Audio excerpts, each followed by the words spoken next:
Muito boa tarde, você é bem-vindo à primeira live da revista Conexão 2.0.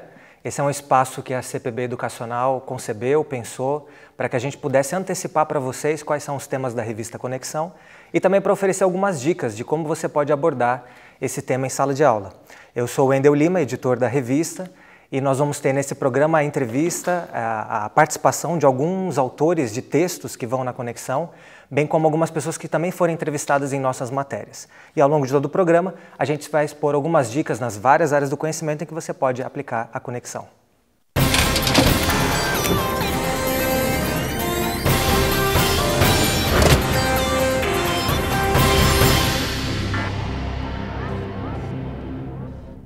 E para começar o nosso bate-papo dessa tarde, eu estou aqui com o Fernando Dias, porque a gente não faz revista sozinho, né, Fernando? Sim. Então, além de... eu que sou editor-chefe, tem o Fernando, mais um outro editor, André, e também um designer. E o Fernando é aquele que participou de toda a concepção dessa edição, bem como também assinou o editorial. E me chama a atenção uma frase que você colocou de um teólogo, né, no seu editorial, dizendo que a superficialidade é um dos grandes problemas da cultura contemporânea. Fernando, você enxerga superficialidade na questão dos relacionamentos, já que é o tema de capa da revista? Sim. Hoje nós estamos tendo uma mudança de comportamento que já vem há alguns anos e você percebe que hoje os relacionamentos são muito mais instáveis e voláteis do que antes. E a matéria de capa da revista Conexão, que se chama Diante do Espelho, a matéria principal dessa edição, escrita pela psicóloga Cláudia Bruscagin, ela vem analisando exatamente esse tipo de comportamento. Quando jovens e buscam relacionamentos amorosos e, no entanto, esses relacionamentos são tão instáveis que geram insegurança e nem sempre tem um compromisso forte com a pessoa a quem eles buscam para amar. O que a gente percebe é que na década de 90, por exemplo, as igrejas discutiam muito a questão do ficar, né, como um sintoma de uma mudança na configuração do namoro, mas parece que esse comportamento ele se intensificou, né, nas últimas décadas. Hoje existe até a ideia de talvez de um amor aberto, de um relacionamento aberto. Quais consequências você acha que pode ter individualmente para esse tipo de relacionamento e também coletivamente, socialmente? Sim, as consequências são várias, né? Eu acho que a insegurança é a principal delas. E também a questão das pessoas terem relacionamentos muito focadas em si mesmas, um relacionamento narcisista. Uhum. Ela acaba, às vezes, fazendo do outro uma projeção de si mesmo, né? Sim, é o que a Cláudia comenta. Isso. E quais seriam as vantagens da gente desenvolver relacionamentos baseados em compromissos, Fernando? Bom, as vantagens de um relacionamento compromissado é a segurança, estabilidade, a questão de ter o amor. O coração humano ele não mudou ao longo do tempo. As necessidades humanas básicas elas sempre são as mesmas. Sempre as pessoas vão querer segurança, estabilidade e isso só tem a ganhar para os relacionamentos. Legal. A gente também separou, nossa equipe trabalhou um pouquinho para separar algumas dicas, né? Aqui, primeiramente, essa matéria poderia ser usada em várias matérias, várias disciplinas das ciências humanas. E uma das sugestões é que essa matéria que tem como título Diante do Espelho, por exemplo, você pode sugerir para os alunos fazerem uma entrevista de campo, pode ser com familiares ou mesmo na rua, em que eles abordem pessoas entre 20 a 60 anos para perguntar como que foi ou como que é o namoro na época dessas pessoas. Então a gente vai perceber mudanças aí ao longo das últimas décadas do comportamento quanto ao namoro, compromisso. Então algumas perguntas que podem ser feitas, né? Com que idade eles começaram a namorar?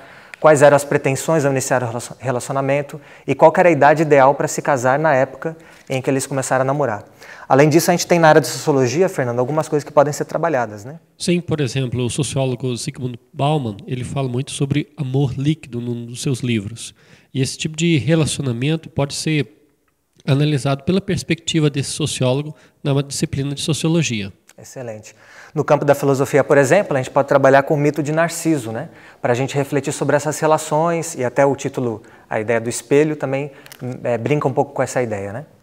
Na área de história, nós podemos trabalhar a pesquisa histórica acerca das relações conjugais, como elas foram afetadas pelas mudanças que ocorreram no século XX.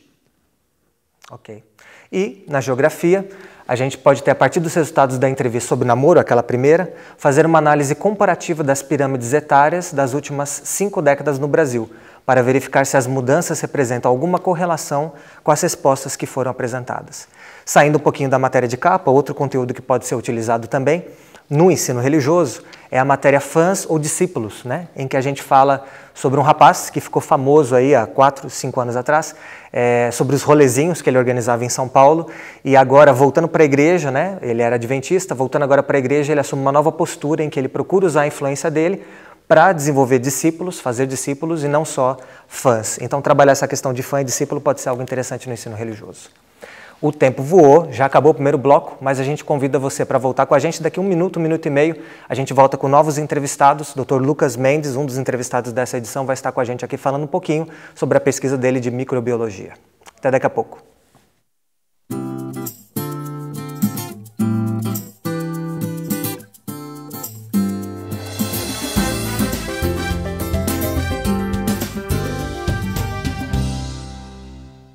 Olá, eu sou Agatha Lemos, editora da revista Vida e Saúde da Casa Publicadora Brasileira. Hoje nós vamos conhecer a coleção Gincana da Saúde. Veja só que interessante e lúdica essa montagem. E tem uma surpresa para aqueles que montarem todos os itens dos encartes. No 8º volume tem um troféu e uma medalha icônicos, que ajudam as crianças a relembrarem as aventuras e aprendizados. A história é tão rica quanto simples, como imaginário infanto-juvenil. No volume 1, você encontra a história Água para João. No volume 2, Um Dia de Sol para Ju. E no volume 3, O Dia em que Léo se Exercitou. E aí tem muito mais para você. Especialistas já defendem que os cuidados com a saúde deveriam fazer parte da grade curricular das escolas. Mas enquanto isso não acontece, você, professor, pode fazer a diferença. Promova hábitos saudáveis em sua classe de um modo divertido. Quem sabe você não desenvolve uma gincana da saúde em sua escola? Foi bom estar com você. Lembre-se, transforme a leitura em um momento para crescer.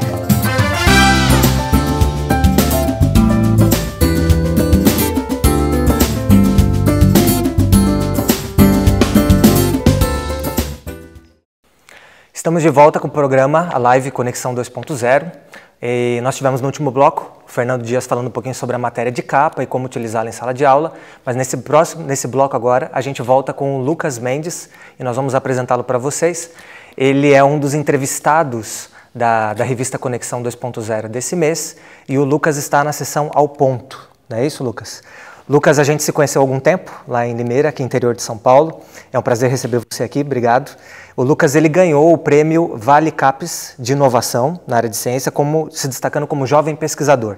Esse prêmio foi em relação ao ano de 2017 e foi entregue em dezembro, não é isso, Lucas? Explica para a gente um pouquinho a importância desse prêmio no contexto acadêmico brasileiro. Agradeço o convite. É um prazer estar aqui para dizer um pouquinho sobre isso. Sobre o prêmio, ele premiou pesquisadores, um pesquisador jovem com menos de 35 anos, que foi o meu caso, e um pesquisador emérito mais sênior, que contribuiu para o país com suas publicações e seus trabalhos com o avanço da ciência e tecnologia na área de sustentabilidade.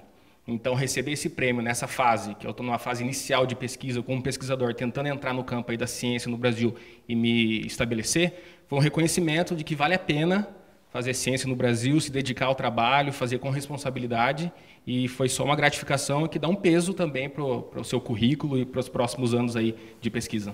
Além do reconhecimento do prestígio, você também recebeu um aporte financeiro, imagino, também para estar envolvido em pesquisa. Qual que é a área que você pesquisa e qual foi a pesquisa premiada especificamente, Lucas?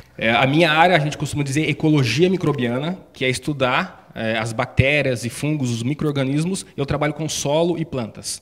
Então, o que eu tenho feito agora atualmente é tentar entender qual é a função, o que as bactérias estão fazendo na raiz de plantas.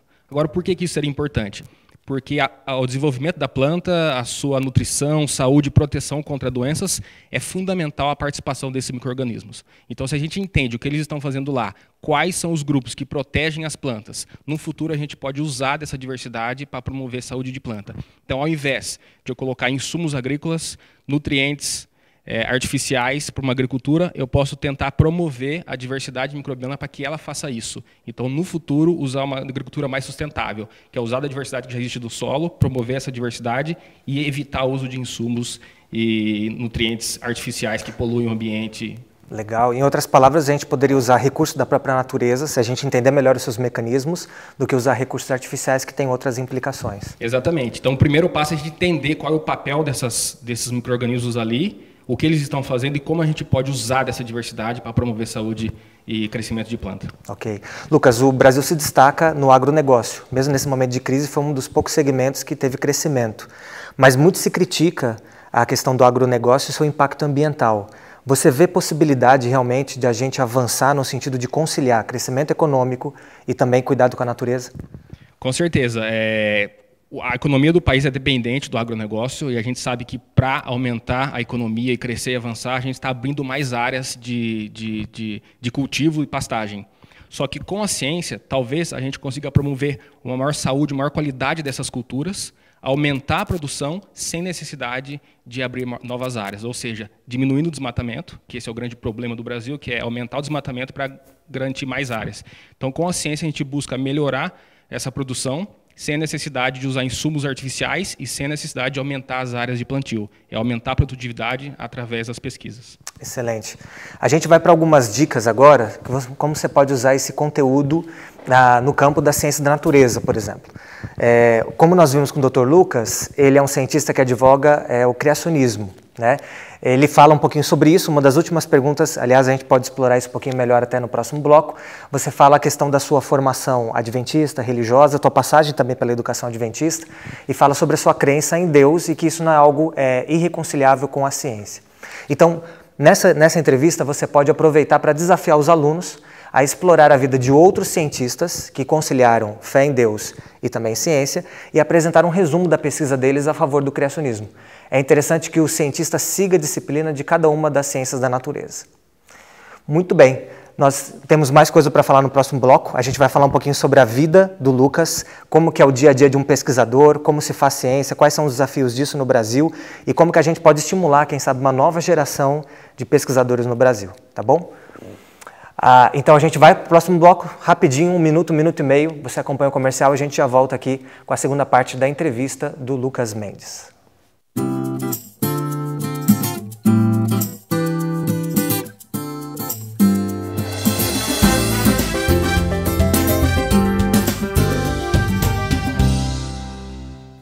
Olá, tudo bem? Sou Michelson Borges, autor e editor da Casa Publicadora Brasileira. Hoje vamos conhecer a série Que Bicho É? Os animais são incríveis, uns são enormes, outros minúsculos, mas todos apresentam uma estrutura fascinante que impressiona qualquer bom observador. Nesta série, apresentamos curiosidades a respeito de vários bichos, aspectos que evidenciam uma origem planejada e comprovam que o Criador pensou cuidadosamente como seria cada uma de suas criaturas. Ao ler essas páginas, você conhecerá um pouco de toda a criatividade de Deus expressa em forma de cores, como a que vemos no beija-flor, no papagaio também, e toda a sua engenhosidade para criar aves como pica-pau, pelicano, flamingo e tantas outras máquinas que voam. Nestes 2 livros, No Ar e no Mar, o aluno identificará por meio de perguntas alguns animais e suas características, bem como aprenderá algumas curiosidades sobre eles. Um diferencial desses livros são os adesivos que enriquecem as curiosidades apresentadas. Professor, a série é ideal para trabalhar temas como animais, ecologia e criacionismo. Lembre-se, transforme a leitura em um momento para crescer.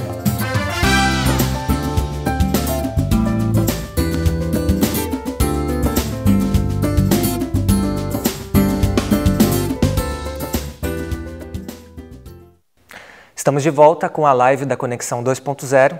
Obrigado por acompanhar a gente nesse programa, que é um espaço para a gente procurar adiantar um pouquinho para vocês a revista que está circulando, que está chegando nas escolas, a revista desse bimestre, e também oferecer algumas dicas práticas de como você pode aplicar o conteúdo em várias disciplinas. No bloco anterior a gente esteve com o Dr. Lucas Mendes e a gente continua com ele nessa segunda parte. Nós estamos falando aqui, Lucas, e falamos no último bloco um pouquinho sobre a tua pesquisa. Você foi premiado no ano passado, o prêmio Vale CAPES, né, de inovação como jovem pesquisador. Mas eu queria sair um pouquinho do campo do estudo, especificamente, que você pesquisa, para a gente falar dos bastidores da vida de um cientista. Você recebeu um prêmio, mas a gente sabe que a vida do cientista não é glamurosa, né? No momento ou outro se destaca. Depois de anos de estudo, vem à tona o resultado de uma pesquisa. Como que é o cotidiano de um cientista? Quais são as habilidades que ele tem que ter, desenvolver? Fala um pouquinho para a gente. É interessante que o resultado de uma pesquisa vem de longos 3, 4, 5 anos depois. Então, como que é o dia a dia? Primeiro é planejamento, é planejar e tem que estudar muito para buscar algum espaço que você possa pesquisar, surgir alguma dúvida, alguma hipótese. A partir de uma hipótese, tem que planejar um experimento, executar o experimento, coletar dados, analisar esses dados e, por fim, escrever os seus manuscritos, os artigos científicos para a divulgação. Então, do início ao fim é sempre estudo. Nunca deixar de desatualizar, porque você tem que estar entendendo o que está acontecendo na sua área de pesquisa durante todo o tempo. Planejamento, muita disciplina, porque você tem que fazer experimentos que possam ser reproduzíveis para que os seus dados no futuro não tenham problemas, para que possam ser publicados. E o que eu costumo dizer, geralmente quando a gente está na escola, a gente foca nas disciplinas que a gente gosta mais. Eu gosto mais de biológicas e química, não gosto muito de matemática, mas quando você se torna um pesquisador, todas as áreas importam, porque eu trabalho com matemática, com estatística, eu trabalho com geografia, eu trabalho com biologia, eu trabalho com história para entender aquilo que eu estou pesquisando. Língua portuguesa, você tem que escrever os artigos e tem que ser claro, né? E uma língua estrangeira, como inglês, que é a língua de divulgação científica. Então, eu costumo dizer que a vida do pesquisador é estudar para sempre, do início ao fim. Legal. Lucas, quando nasceu essa vontade de ser pesquisador? Já foi logo na tua infância, na adolescência, ou foi mais para frente na faculdade, no mestrado? É interessante que a gente não percebe isso quando a gente está na adolescência, mas quando eu escolhi a carreira, eu olhei para trás e falei, realmente eu me interessava por isso. Então eu gostava sempre de algo relacionado à ciência. Então eu pedia para meu pai comprar revista super interessante, revista Galileu, amava o mundo de Beckmann. E essas coisas desde o início me fascinaram. Eu lembro que quando eu vi a clonagem da ovelha Dolly, eu fiquei fascinado com aquilo e falei, eu quero fazer alguma coisa que eu possa trabalhar com isso, com DNA, com essas coisas. Bacana. Então, no futuro eu cheguei nesse ponto e quando eu olho para trás, eu vejo que aquilo que eu me interessava na infância, na adolescência, moldou a minha trajetória e a minha escolha de carreira. Legal. Você teve ao longo da tua formação a oportunidade de estudar um tempo fora, na Holanda também, numa universidade de referência no campo que você estuda. Qual que foi a importância desse intercâmbio? O que você aconselharia para jovens que estão pensando, quem sabe, numa formação fora ou até num formato sanduíche, que foi o que você participou, né? Sim, eu fiz parte do meu doutorado no exterior, na Holanda, e pós-doutorado também no exterior. Eu costumo dizer que é muito importante porque a gente tem uma visão diferente daquela sul-americana, daquela americanizada no campo da ciência, então você entende como eles pensam lá, como eles trabalham lá, por isso que é bom sair do seu meio de onde você é criado, onde você estudou, para entender a ciência como eles fazem. Por outro lado, é uma importante experiência pessoal, então o que eu indico para alunos, crescimento pessoal, é não apenas vá para viajar, porque muitas pessoas gostam de fazer intercâmbio. Mochilão, né? Mochilão. Mas se você fez intercâmbio, tente aproveitar um crescimento pessoal, que é entender a cultura do outro, entender como é a sociedade diferente da nossa aqui no Brasil, para que você pegue os pontos positivos e quando voltar, eu volto como cientista e aplico isso, mas também como um cidadão do país, tentar aplicar isso também para onde a gente vive aqui.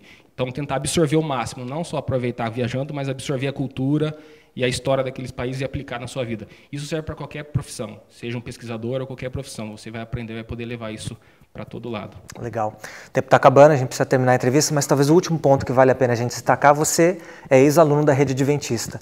Como foi essa passagem pela escola e como você avalia a importância dessa formação que você recebeu, até porque faz parte os valores, a fé em Deus e tal, e você carrega isso para a tua carreira científica, né? Sim, claro. Eu estudei 8, 9 anos na Escola Adventista no Colégio de Limeira. Me formei até o 3º ano do ensino médio na época. E é óbvio que qualquer escola vai oferecer o conteúdo didático e que todas oferecem, mas o diferencial da educação adventista é que passa valores além daquilo que só é a disciplina. Então, quando você sai dessa realidade e cai no mundo, eu fui para uma universidade pública, morar em república, aquilo que eu aprendi de convivência, de respeito, na escola adventista, eu pude levar e carregar, que moldou meu caráter para chegar onde eu cheguei hoje. Você olha hoje para o teu objeto de estudo e você consegue ver mais acaso ou planejamento? Completamente planejamento. É muito complexo, é muita interação para que seja um acaso. por acaso, acho que não poderia. Eu vejo um planejamento, eu vejo que teve algum ser que pensa por trás para que tudo se encaixe. Legal. Lucas, obrigado pela sua participação. A gente vai ainda dar algumas dicas para os nossos internautas e agradecendo também a participação, a audiência aí do pastor Gustavo Góes, que nos ajudou na elaboração de algumas dessas dicas, está nos acompanhando lá de Goiânia. Então, no campo da matemática, por exemplo, a gente tem uma seção de notas, né, de dicas, de números gerais, que a gente chama de Globosfera, está na página 6 da revista. Lá é possível o professor fazer uma análise de números, a seção contém muitos dados, porcentagens, especialmente sobre a população brasileira. Então, você pode lançar um desafio para os alunos para que eles, a partir desses dados, encontrem o número de habitantes do Brasil, por exemplo, e transformem essas porcentagens em números reais, né? Pode-se aproveitar isso e explorar ao máximo. É isso aí. Nós agradecemos, Lucas. Até, quem sabe, a próxima oportunidade. E agora a gente vai para um rápido intervalo, mais 1 minuto, 1 minuto e meio. A gente vai vir com a Jéssica Manfrim, a historiadora, que assina o texto da sessão Imagine. Até daqui a pouco.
Estamos de volta com o último bloco da primeira live da revista Conexão 2.0.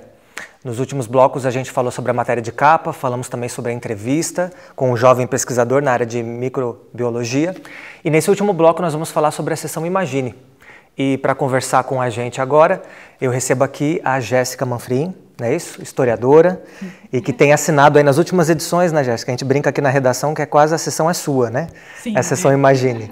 A gente sempre busca ganchos históricos para poder pensar realidades a partir daquilo que foge da nossa normalidade. No tema desse trimestre, a gente tem Imagine se não existissem livros. De onde veio a inspiração para fazer essa sessão? Você me falou de uma leitura que você teve. Fala um pouquinho sobre isso. Na faculdade, eu tive contato com um livro que se chama Fahrenheit 451.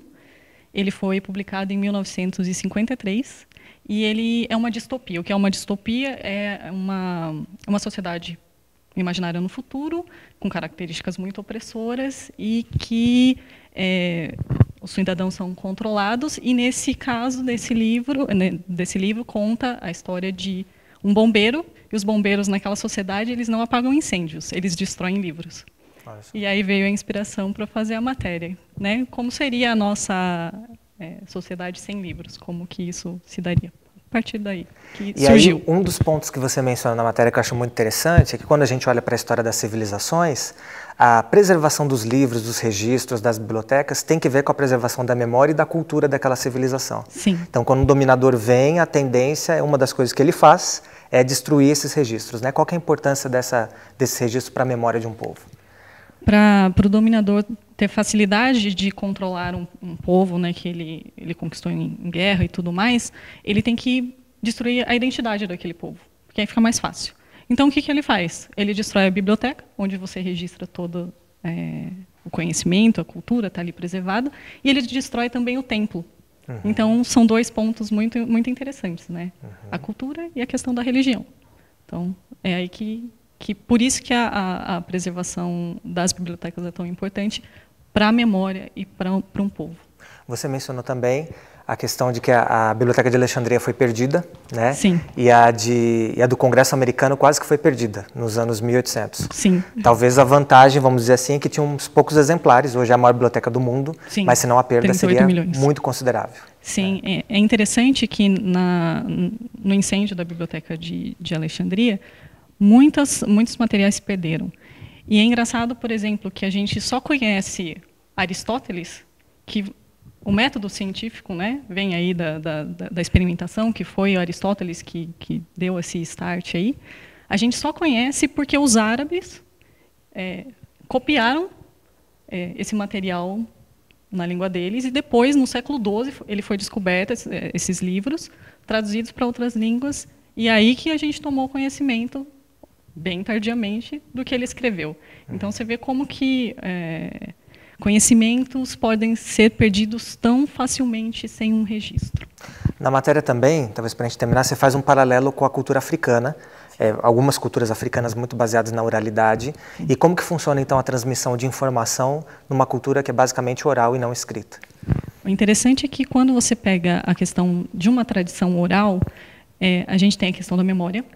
O cérebro tem que funcionar muito bem. Uhum. Não tem Google, né? Não tem Google. Nem o Waze. Não, nem o Waze.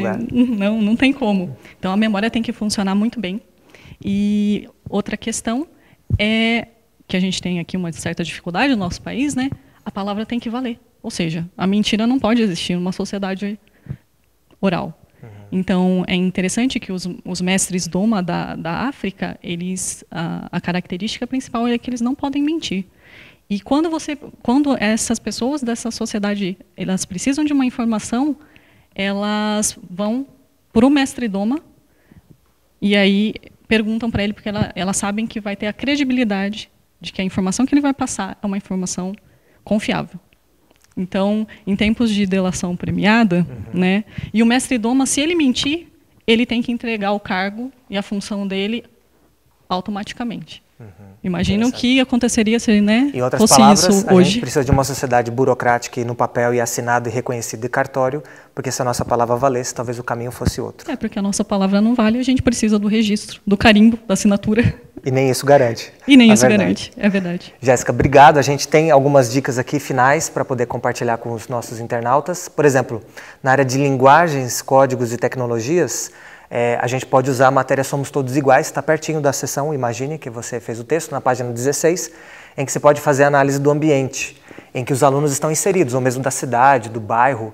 Então, os alunos podem ir para a rua e observar a questão de acessibilidade, né, de como que isso funciona para o cego, funciona para alguém que é cadeirante. Então, para várias necessidades, eles podem fotografar isso, né, documentar, e até poderia gerar um projeto interessante, uma petição interessante junto à Câmara Municipal e outros recursos mais. Né? E outra coisa, dá para fazer uma história do bairro, por que não? Perfeito. A escola talvez como guardiã, né, dessa memória do bairro, né? Para tornar a história mais perto da realidade do aluno também. Né? Excelente. Na área de português, uma análise comparativa entre a estrutura gramatical do português de Libras, né, a linguagem para surdos, deficientes auditivos, e no inglês dá para fazer análise do discurso, do famoso discurso, né, I Have a Dream, de Martin Luther King, e sua relação com a deficiência física. Aliás, fez 50 anos da morte, né, de Martin Luther King ontem. E outra coisa, o livro é tão democrático que a gente tem os livros em braille e os audiolivros, né, para essa questão da inclusão mesmo. Excelente. Inclusive a CPB tem alguns títulos, né, também de audiolivros. No campo das artes, pesquisar a vida de grandes artistas deficientes e a influência deles, da deficiência, em suas obras, como que isso marcou essa sensibilidade, esse novo olhar sobre a arte. E na educação física, estruturar atividades que possam incluir pessoas com deficiência física. Beleza, gente, obrigado, Jéssica, todos que participaram nos outros blocos. A gente agradece muito a participação de vocês. O site que vocês podem acompanhar esse vídeo, bem como outras dicas, e a revista na íntegra também, que vocês podem folhear, não só desse trimestre, mas também resgatar o arquivo da Conexão, é o site Conexão, evidentemente sem o tio, .cpb.com.br. A gente agradece a sua audiência, espero que tenha sido útil para a sua atividade docente e nos vemos na próxima live daqui 3 meses. Até mais, um abraço para você.